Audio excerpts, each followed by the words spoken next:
رضا کے قلم میں ہے کچھ دھار ایسی، چلے دشمنوں پر وہ تلوار دے۔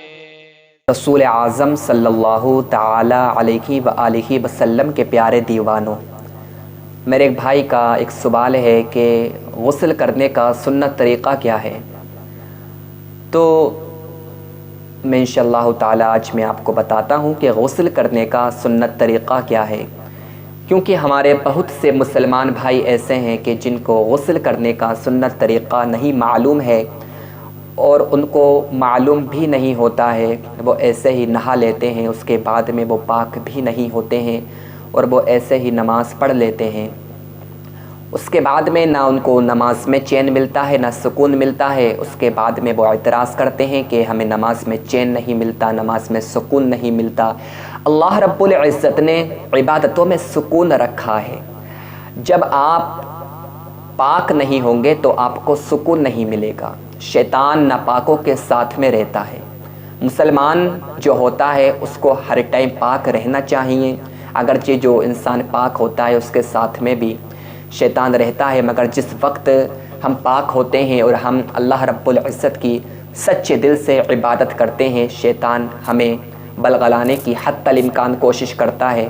جب اسے دکھتا ہے کہ یہ اللہ رب العزت کی عبادت کر رہا ہے، اب یہ میرے بہکاوے میں نہیں آئے گا، تو وہ وہاں سے بھاگ جاتا ہے۔ تو پاکی یہ آدھا ایمان ہے، اور ہر انسان کو صحیح طریقے سے غسل کرنا چاہیے۔ جب تک اس کا غسل صحیح نہیں ہوگا تو اس کی نماز بھی صحیح نہیں ہوگی۔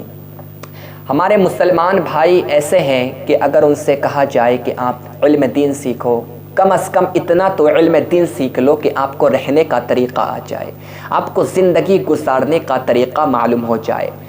آج ہمارے مسلمان بھائی کچھ لوگ ایسے ہیں جو اماموں پر تنقید کرتے ہیں، علماء اکرام سے اونچی آواز میں بات کرتے ہیں، علماء کا ادب نہیں کرتے، ان کو غسل کے فرائض یاد نہیں ہیں، ان کو وضو کے فرائض یاد نہیں ہیں، ان کو نماز پڑھنے کا طریقہ یاد نہیں ہے۔ اللہ اکبر، یہ مسلمان ہے۔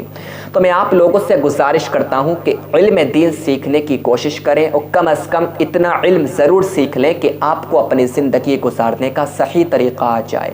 پاکی ناپاکی کے مسائل سیکھیں، وضو اور غسل کے مسائل سیکھیں، نماز پڑھنے کے مسائل سیکھیں، اور جو امپورٹنٹ مسائل ہیں ڈیلی لائف میں جو آپ کے سامنے مسائل آتے ہیں، ان کو سیکھنا آپ کے اوپر یہ بہت زیادہ ضروری ہے، ورنہ کل جب میدان محشر ہوگا آپ کی نماز صحیح نہیں ہوگی، آپ کو پاک ہونے کا طریقہ معلوم نہیں ہے، نہ آپ پاک ہوں گے، اسی طریقے سے آپ کا انتقال ہو جائے گا۔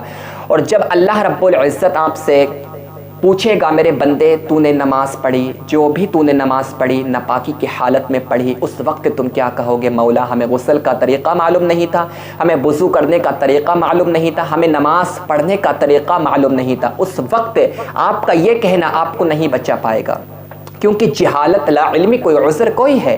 اللہ رب العزت کے پیارے نبی صلی اللہ علیہ وآلہ وسلم نے علم دین سیکھنا یہ فرض بتایا ہے۔ علم دین سیکھنا کوئی مستحب، کوئی سنت، کوئی واجب تھوڑی، یہ فرض ہے۔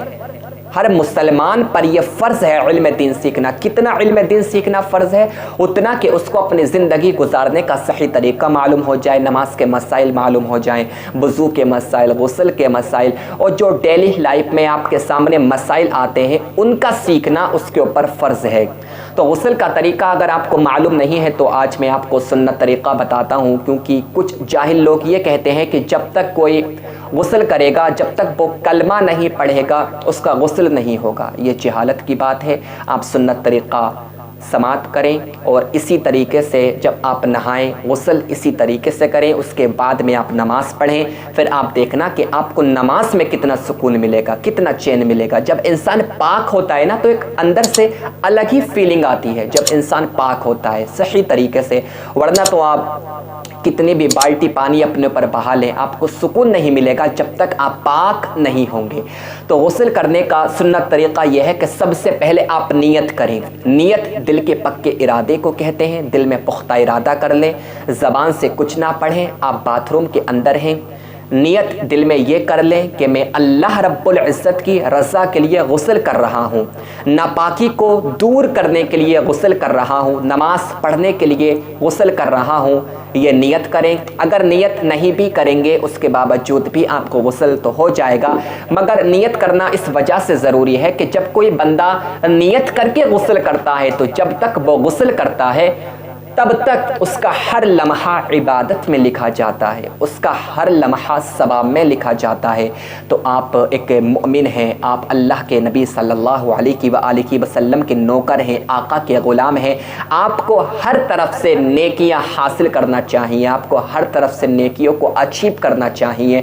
تو جب اللہ رب العزت نے اتنا ثواب لکھا ہے تو نیت کرنے میں کیا جا رہا ہے؟ دل میں ارادہ کریں کہ میں اللہ کی رضا کے لیے غسل کر رہا ہوں۔ اس کے بعد میں اپنے ہاتھوں کو گٹو تک دھوئیں، یہ نا اپنے ہاتھوں کو گٹو تک دھوئیں۔ اس کے بعد میں آپ کے جسم پر اگر کہیں نجاست لگی ہے تو اس نجاست کو دھو لیں، اس نجاست کو اچھے طریقے سے صاف کریں اور اس کو دھو لیں۔ اس کے بعد میں استنجے کی جگہ کو دھوئیں، چاہے نجاست لگی ہو یا نہیں لگی ہو، مگر استنجے کی جگہ کو ضرور دھو لیں۔ اس کے بعد میں نماز کی طرح وضو کریں، جیسا کہ آپ نماز میں وضو کرتے ہیں، نماز کے لیے وضو کرتے ہیں، اسی طریقے سے وضو کریں۔ مگر وضو کرتے ہوئے اتنا خیال رکھنا ضروری ہے کہ جب آپ کلی کریں تو جو آپ کے منہ کا اندر کا حصہ ہے، دانت کے آگے پیچھے پانی بہہ جانا بہت زیادہ ضروری ہے۔ پانی کو منہ میں لیں اور غرغرہ کریں تاکہ حلق تک پانی پہنچ جائے اور منہ کا کوئی حصہ سوکھا نہیں رہ جائے، کیونکہ منہ کا کوئی حصہ سوکھا اگر رہ گیا، آپ کے جو دانتوں کے پیچھے کا حصہ ہے اگر وہ سوکھا رہ گیا تو آپ کا غسل نہیں ہوگا، کیونکہ یہ غسل کے اندر پورے منہ میں اچھے طریقے سے کلی کرنا، پانی پہنچانا یہ فرض ہے۔ اگرچہ یہ وضو کے اندر سنت کریمہ ہے مگر یہ غسل میں فرض ہے۔ اگر آپ کا روزہ نہیں ہے تو جس وقت آپ غسل کریں تو آپ غرغرہ کریں، جب آپ غرغرہ کریں گے تو پانی آپ کے پورے منہ میں پہنچ جائے گا، کوئی حصہ باقی نہیں رہے گا۔ اسی طریقے سے جب آپ ناک میں پانی چڑھائیں گے تو جو آپ کی ناک کی نرم ہڈی ہے وہاں تک پانی پہنچانا یہ فرض ہے۔ وضو کے اندر یہ سنت کریمہ ہے مگر یہ غسل کے اندر یہ فرض ہے۔ اگر ناک کی نرم ہڈی تک پانی نہیں پہنچائیں گے تو آپ کا غسل نہیں ہوگا۔ اس کے بعد میں آپ جیسے وضو کرتے ہیں وضو کریں مگر پاؤں کو نہ دھوئیں، اگر چاہیں تو دھل لیں مگر پاؤں کو نہ دھوئیں۔ اس کے بعد میں آپ تیل کی طرح سارے جسم پر پانی کو ملیں، جیسے تیل کو ملتے ہیں نا کہ اس طریقے سے آپ کو پانی ملنا ہے، سارے جسم پر پانی کو مل لیں۔ اس کے بعد میں آپ داہنے کندھے پر 3 مرتبہ پانی بہائیں، اس کے بعد میں بائیں کندھے پر 3 مرتبہ پانی بہائیں، اس کے بعد میں سارے بدن پر 1 مرتبہ پانی بہائیں۔ اس کے بعد میں آپ سر سے پانی ڈالیں اور آپ کے جسم کا کوئی حصہ سر سے لے کر پاؤں کے ناخن تک کوئی حصہ سوکھا نہیں رہے۔ اگر کوئی حصہ بھی سوکھا رہ گیا تو آپ کا غسل نہیں ہوگا۔ اچھے طریقے سے نہا لیں، یہ سنت طریقہ ہے۔ اس کے بعد میں آپ کپڑے پہنیں، نہانے کے بعد میں نماز پڑھیں، اس کے بعد میں آپ دیکھنا کہ سکون کتنا ملے گا۔ اور جس وقت آپ غسل کریں اس وقت کوئی کلمہ، کوئی کلام، کوئی قرآن کی آیت، کوئی وظیفہ نہ پڑھیں، اس وقت کچھ بھی پڑھنا یہ جائز نہیں ہے۔ آپ بس خاموشی کے ساتھ غسل کرتے رہیں، آپ کا غسل ہو جائے گا۔ تو یہ طریقہ سنت طریقہ ہے۔ کچھ لوگ نہا لیتے ہیں مگر انہیں غسل کرنے کا سنت طریقہ معلوم نہیں ہے۔ ہاں اگر کوئی یہ کام نہیں بھی کرے گا، جیسے کہ جسم کے اوپر پانی کو ملنا یا وضو کرنا، تو ایسا نہیں ہے کہ اس کا غسل نہیں ہوگا۔ میں نے آپ کو سنت طریقہ بتایا ہے، اگر اس طریقے پر آپ غسل کریں گے تو آپ کو ثواب ملے گا اور آپ کو ثواب ہر طرف سے اچیو کرنا چاہیے۔ تو یہ غسل کرنے کا سنت طریقہ ہے۔